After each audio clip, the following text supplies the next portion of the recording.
Hey guys, this is Sarah Misatifa here, aka Sarah Serenity. I know I haven't done one yet, but I did make a promise that I would make a prediction video for what could happen in KH3. In other words, Kingdom Hearts 3. Now, as you all know, for one thing, if Anson the Wise comes back, they're gonna need a new voice actor for it. Because the original one, well, he's gone. He was awesome. But, anyway, here are my predictions for Kingdom Hearts 3. Now, for one thing,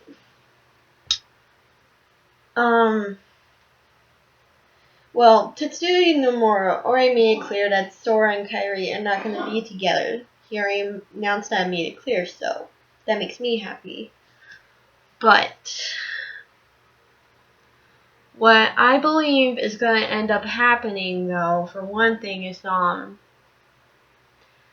think they're going to have like a more deeper connection between Riku and Kairi. Because if you guys remember, like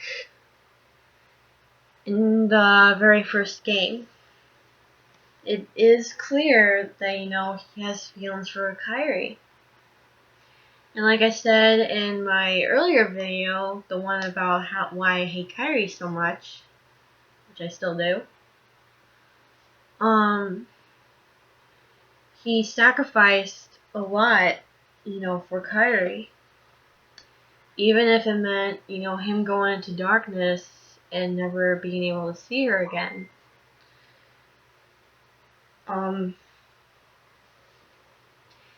It would mean that, because he loves her so much, he's willing to let her go so long as she's safe. Hence why, he didn't react badly when Kairi touched him. She was begging him to stay.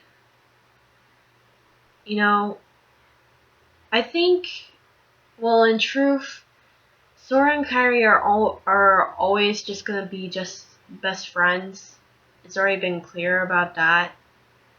But I think what they're planning on doing is probably eventually going to have Riku be with Kairi, and I'll explain that in a second. But another thing that was clear is that Tetsuya Nomura gave us basically a general idea. There's two theories that could happen for KH3, and it deals with Sora. Either Sora's going to die, or he's going to become the new villain. Now, if Sora dies, that means that he would be able to bring back all those from the darkness, because he wants to bring back Aqua, Terra, Ventus, Roxas, Xion, all of them who fell to darkness, because they're all a part of Sora. And, he feels obligated to help them. Apparently they plan on doing that either way, but it may end with Sora's death or him becoming a new villain. Now, if Sora becomes a new villain, which would be very interesting to see, because to be honest, I'd rather him die or become the new villain. Shut up. Or, I'd rather him die or become the new villain over him being with Kairi. Please, God, no. But, yeah. The reason why I say most likely, though, Sora will probably become the new villain is because they may go back to their original plan. Now, for those of you who don't know, in truth, Sora wasn't actually going to be part of the series at all. In truth, Riku was actually supposed to be the main character to begin with. That was their original plan. That was their original goal. But because of the fact they felt at the time Riku seemed more mature than Sora, they kind of gave Sora more of the main character role.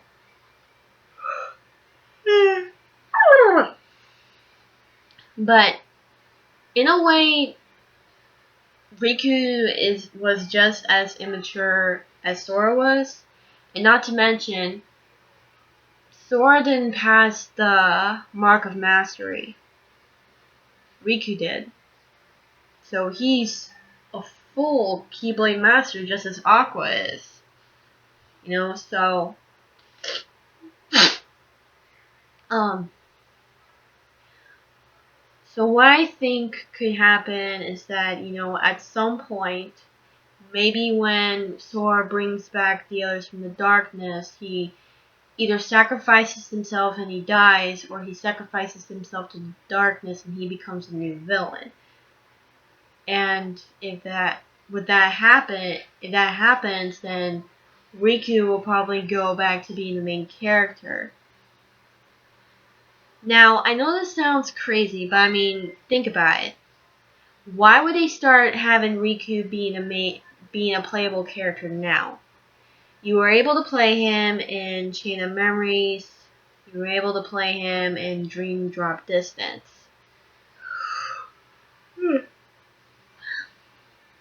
The only character I'm glad you don't get to play as is Kairi. For God's sake, I hope I never have to play Kairi. Ugh. But anyway, I think the reason why they're doing that now is because they're trying to go back to the original plan, like in a type of circle type of way, without actually breaking the whole storyline concept and making Sora go poof. And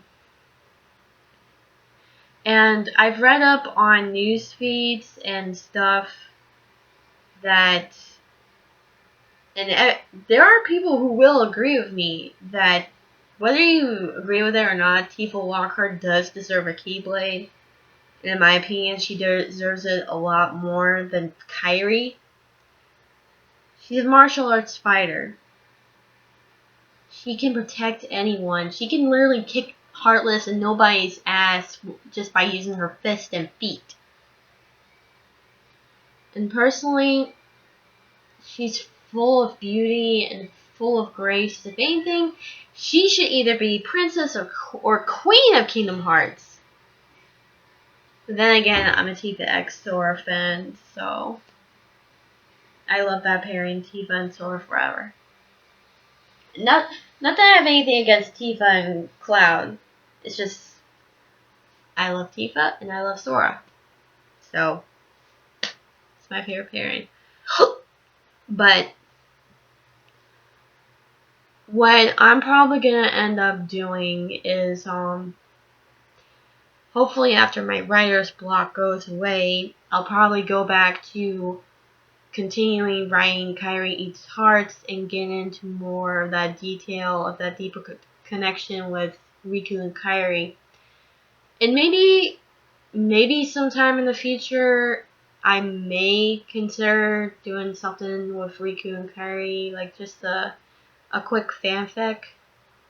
I don't know, just for some, just to show that, there are people who want to see that pairing happen a lot more than Sokai. Because people hate Sokai. It's been proven that as a fact.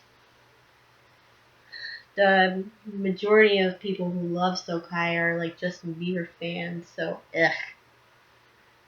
But anyway, those are my.